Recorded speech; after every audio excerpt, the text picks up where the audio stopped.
Teysa Karlov versus Gonti, Lord of Luxury. Well, we've got mana there, so I think we can keep that.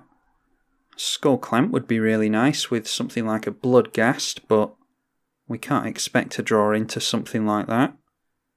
We can try our luck though. Bajuka Bog, good to see that on turn 1, especially if we're looking to get down a Bloodghast. It is... yeah, I think we can just go for the Caves of Koilos here and get down the Skull Clamp. We're not worried about artifact removal against a mono black deck. They might get into artifact removal from us when they cast their Gonti though. 2-3 with Death Touch for 4 mana. When it enters the battlefield, look at the top 4 cards of an opponent's library, exile one of them face down, and the rest go on the bottom of the library. You can cast that card for any mana. We will just get into one of our aristocrats here. Let's go for the Zulaport Cutthroat. And we'll limp our way up to the Solemn Simulacrum. A Wayfarer's Bauble for our opponents, so it looks like we're going to be seeing Gonti next turn. Okay, Stoneforge Mystic. I don't think we have Jitte here. Let me just look at the list. No, Stoneforge is literally in here to get Lightning Greaves or Skull Clamp. So let's just go for... yeah, we've nothing else to do. We might as well get down the Stoneforge here and put a Skull Clamp on it.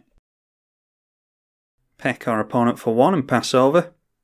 And here comes Gonti, Lord of Luxury, so they will get to steal a card from us and cast it for any coloured mana. Teysa Karlov is 4 mana in Orzhov for a 2-4. Our creature tokens have Vigilance and Lifelink, and the death triggers of our permanents trigger twice. Well, Vampiric Tutor isn't awful. I wonder if it's worth going for the Bloodghast with that. Let's go for Solemn first though, because we've been slow rolling this game out and I'd like to get ahead of my opponent on mana. We'll just leave back the Stoneforge Mystic. I doubt our opponent wants to swing into that if we can draw 2 cards. And immediately pinging the Zulaport Cutthroat with the Staff of Nin. We get into another land, so we're getting to a good point in the on the mana front now.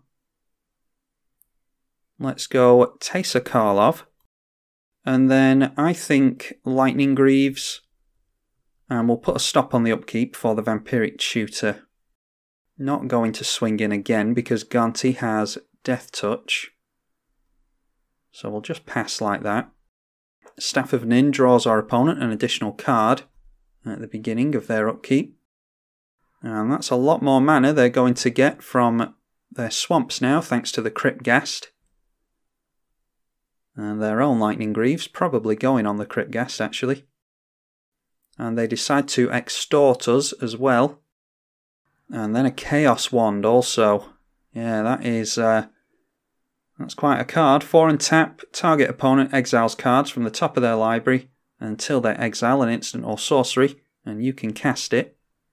Let's see if we can get into some answers here. We'll grab ourselves the Bloodghast.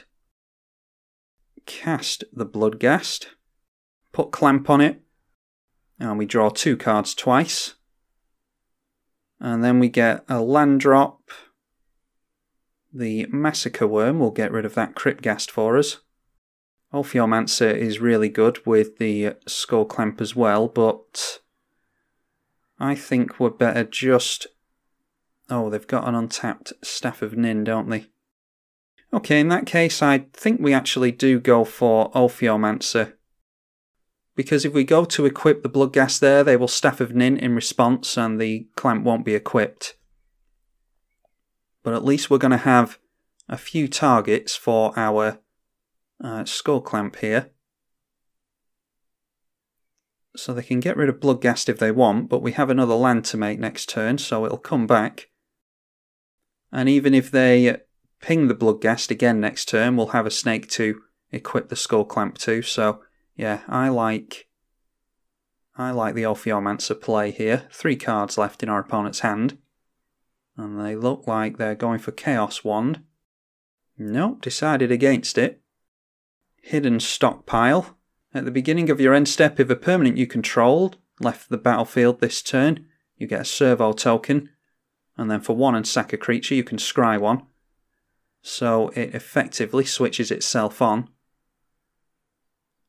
And then they sack Gonti just to recast Gonti again. Extorting us again. They have 4 mana held up thanks to that Cryptghast. I think it's time for us to get down Massacre Worm. And the thing is with Gonti that the card they exile is always face down. Oh, I didn't realise. Yeah, of course they can't have that in their deck. That's ours.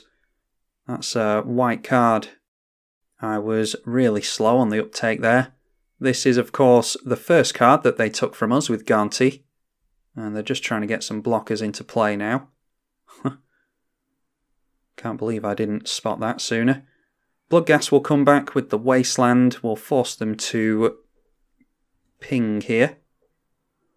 How much mana do we need to hold up? 1, 2, 3, 4, 5, 6. We've got a couple of mana to play with for Massacre Worm. So let's go in for the Clamp onto Bloodghast. And they're going for Chaos Wand here. So let's see what they get into. They get a Lingering Souls. Well, glad I waited on the Massacre Worm. And as far as I'm aware, that puts that into our graveyard. And there we go, pinging the Bloodghast. And Lingering Souls goes into our graveyard. That does have flashback of 2 mana. So we can get a couple of spirits of our own from that. Let's clamp the snake. The snake will come back during our opponent's upkeep, so we don't mind that. And there's a Vindicate as well. Vindicate on the Chaos Wand. Our opponent seems pretty reliant on that Chaos Wand, so I don't mind doing that. And then holding up Teferi's Protection I think is okay. Yeah, I'm just going to play it really safe here and hold up Teferi's Protection. And there's that snake, comes back again during every upkeep, which is why it's so good with Skull Clamp. And they're deciding to sack Gonti again to the hidden stockpile. Yeah, I think it's going to be really good to get rid of the Cryptghast. They've sacrificed Gonti a few times here. So I think it's going to be out of range for them to cast it again.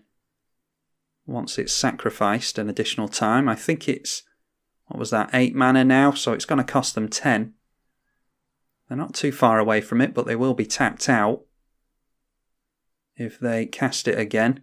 Once we've gotten rid of the Cryptghast, that is. They've got 2 cards exiled from us here. And if they decide to wipe the board, then we do have the Teferi's Protection. Alright, there's the Anguished Unmaking. What are they going after? The Skull Clamp? Yeah, exactly why I held up the Teferi's Protection. And they can't even extort us here because the game treats us as though we don't even exist. They decide to go for a Conjurer's Closet. That is really good with Gonti. Yeah, they're getting some good stuff into play here. Just deciding to swing in at us, but we're not going to lose any life thanks to the Teferi's Protection. We are phased out here. Conjurer's Closet flickers the Gonti and they'll get another card from us. Let's just go in for this Massacre Worm now.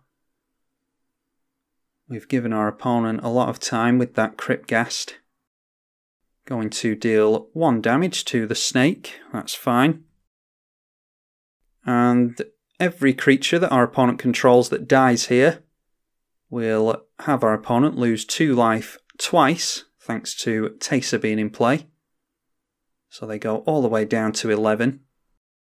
And then how about we get Gonti out of the way. And then we'll swing in here. Oh, and we went through to attacks without equipping there. Yeah, that was actually a mistake. Perhaps our opponent shouldn't have quit there. That would have been 2, 4, 6, and 7. Definitely would have been enough if we moved the Lightning Greaves over. As you can see, we went through to the attack phase. I clicked through that too quickly. But we got the win anyway. I think we were probably going to win that.